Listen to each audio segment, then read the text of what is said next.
Chris is in Ohio. You're on Free Talk Live. Hey, Chris. Hi. Today I tried to donate blood, like I usually do, and I saw a chance for some harmless non-cooperation. They had a new question in the multitude of intrusive questions that they usually have. Yeah, these are the questions set up by the AABB. What's that? American Association of Blood Banks or something like that. All right. And they want to know if are you queer, son? You know, like they want to know what country you've been to an African country and had sex with somebody there, ain't you? You know, like it's really That's right. Sounds invasive. Oh yeah, it's bizarre stuff. Hey, what color are you? Did you call yourself Hispanic? You know, like it's really weird stuff. Wow. Well, they didn't ask that question before. It used to just be things like, did you get off the bus in the Yucatan or something like that. Right. And so today they added a what race are you question. All right, well, hang on. I want to get to your experience here, so hang on, Chris. I want to make sure you have time to tell the story, and we're going to do that next. We've got Chris, who's on the line, going to tell us about non-cooperating with the blood bank. Not exactly the first place I would think about non-cooperating, but apparently they ask some invasive questions. I've never gone through this. I've never actually donated blood. It's not because I haven't thought about it. It's just because, I've smoked pot for most of my adult life, and don't they ask you if you use drugs or I don't something? know that they do. I don't know if they ask. I don't know that they ask you if you smoke marijuana. Huh. Well, anyway, so we're going to get back into his You don't call. seem to have a problem admitting that you have smoked marijuana most of your adult life on this radio program. I don't know why you would have a problem if you went to. Well, I didn't know if that would, affect. They the want to blood. know if you're from Kenya, though. I wouldn't know if that would affect the blood, though. Well, if you know what I return mean? from Africa. So yeah, I would admit that your blood's likely to get anybody stoned. All right. Well, we'll continue with his call here in a moment. All right, let's go back to Chris in Ohio. You were at the blood bank. You were being interrogated, and you wanted to tell us about your situation there. So go ahead.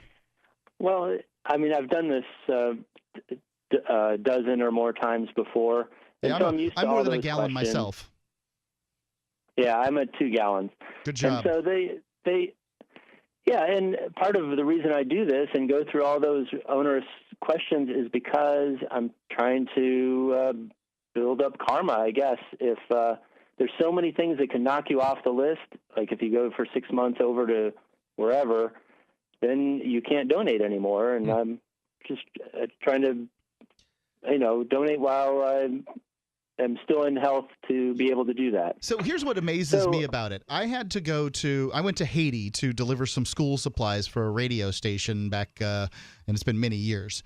And I couldn't give for a year at that point. Now, I asked them why. And essentially it's because I could have sex with somebody while I was there in Haiti. Now, mind you, I was on the ground for fewer than 24 hours. I don't know how exactly I would have pulled that off. But that either way, you can ask me that question if that's the question you need to have an answer to, because they're asking a bunch of other questions too. So why beat around the bush? Yeah, have you ever had Crutchfield-Jacobs disease? Or, this whole list of weird stuff. I don't even know who Crutchfield and Jacob are. They just ask you a bunch of weird things.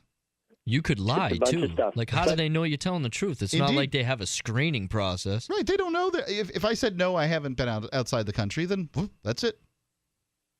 Yeah, actually, I've been mentioning a baldness drug that I tried about 10 or 12 years ago, and they always say, have you ever taken this?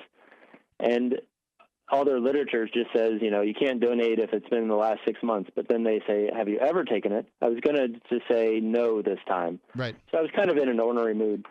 So they had a thing about race, which they've never had before. And they said, are you? And I said, well, that doesn't matter. how do I know what your terminology means? What does Latino really mean? How do I know what my race is? I was just reading an article today about some people that Appalachian folks that thought that they were Portuguese. Turns out they're half black, half white, because their parents didn't want to say that. So I said human, and the lady was shocked. And, and then she's like, haha. I expected her to say, haha, good one or something, because there's not much humor in the screening process. Yeah. But she was, genuinely surprised by that. And then, okay, give me a real answer. And she listed off the 6 or whatever. And I said, I don't know. And she was shocked by that too. And she wanted me to say one. And I finally tried to do other, just because that sounded vague. And I figured that would, if there was a medical reason for this, then they would have their answer that this guy doesn't know, and treat the blood that way. Because the other 16 times, it didn't really matter. That they took my blood and didn't tell me that it was, awful or not used or anything. Did she accept your answer of other?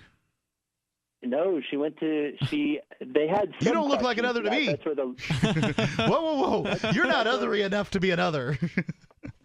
She said, do you have Latino heritage or something like that? And I'm like, I don't know what that means either. You look a little beige. Man, this lady's really pushing this one question. I mean, like a bureaucrat. So she called her supervisor, which is fine. I understand, hey, he's not answering the question. I should get my boss. So she came over, and she insisted as well. And I was like, I'm not going to answer because I don't know. If it's just appearance, go ahead and classify me. What do I look like? I would have told her everything. I would have told her everything. I would have said black, Italian, Native American, Alaskan, Russian. I would have went through the whole line. Yeah, I was trying not to. I try to tell the truth so that they have the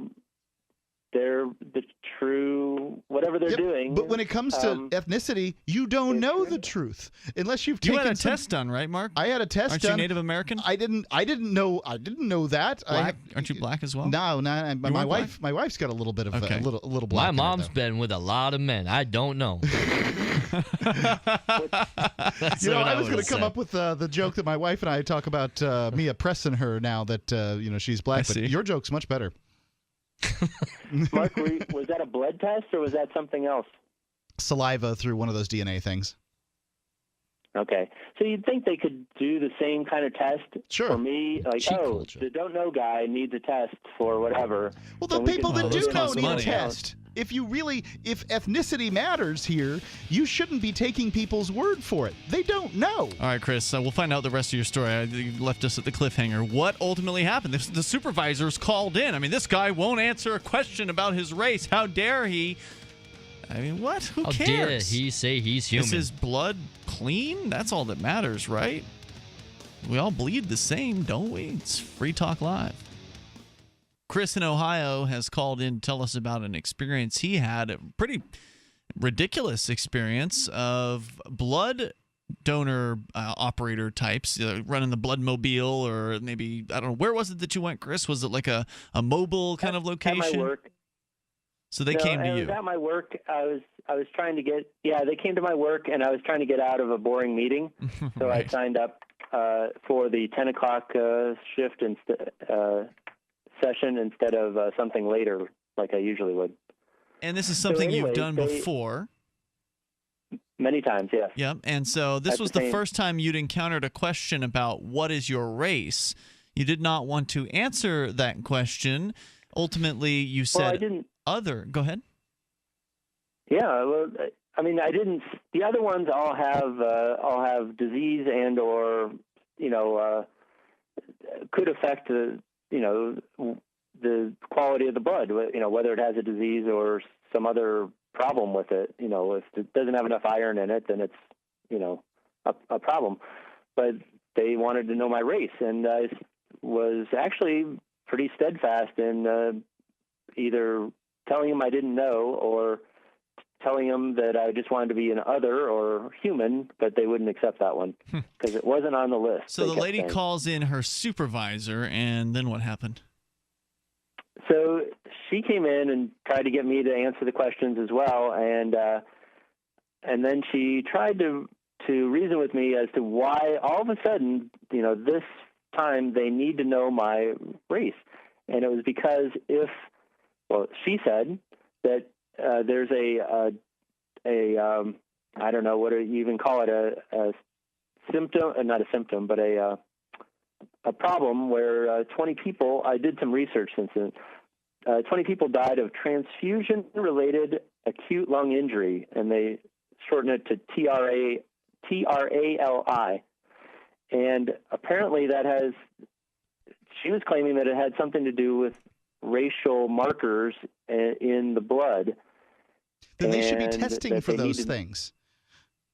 I totally agree. It's just ludicrous to take people's because if you walk down the street and you ask people what their race is and then you do DNA tests on them, you're going to find out they don't know. They think that they're this and they think they're that, and they just don't know. You think you given blood before should have answered 90% of their questions? I would think that, yeah. So what ultimately happened here? She said, well, if you can't answer that question, then you can't donate today. Damn. And so I went. Well, you did answer the question. You said other. So she was not accepting your other answer? Well, and then it went to that treat into how much Hispanic do you have? And I'm like, I don't know really what Hispanic means, except I don't even know really.